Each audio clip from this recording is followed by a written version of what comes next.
6e extrait de mon livre « Je me libère du passé, comprendre ses erreurs pour ne plus les répéter » qui est maintenant disponible dans toutes les librairies, même dans le plus grand des réseaux de librairies francophones d'Amérique du Nord, c'est dire, et j'imagine évidemment en Belgique, en Suisse et partout en France.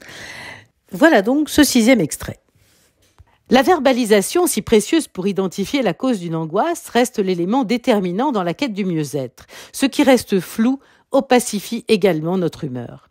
Décrire, raconter, faire émerger des souvenirs, s'interroger, réfuter, corriger, agréer, convenir, consentir, tous ces mots, ces verbes d'action, ont un pouvoir faramineux sur l'angoisse. L'expression d'une peine qui a enfin pu être identifiée semble résoudre une énigme. Dans le cas de Laurent, que vous me ferez peut-être l'honneur de découvrir dans mon livre, tous les éléments de son trouble se trouvaient sous ses yeux. Mais sans l'aide d'une personne extérieure à son histoire, il serait resté embué de larmes pendant longtemps.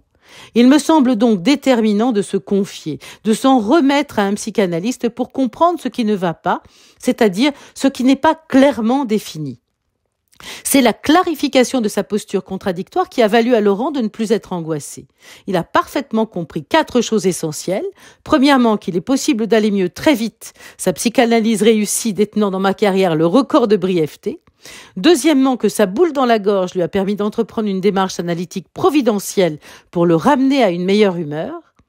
Il en va ainsi de toutes les personnes qui, au travers de leur souffrance psychosomatique, réalisent le message qu'elles portent. Leur vie en est considérablement changé. Troisièmement, qu'il n'est pas besoin d'être intellectuel pour se lancer en psychanalyse, il suffit de se ressentir, voire de ressentir que l'on ne ressent rien. Et quatrièmement, que tous ses efforts avaient été vains, car sa mère, par son odieuse attitude, l'avait rejeté presque autant que ses 2 premiers-nés. Cela a suffi à lui faire prendre une saine distance. Il est parfois nécessaire de cesser de croire tout ce que disent nos parents, surtout quand ils prononcent à notre encontre des paroles de dévalorisation.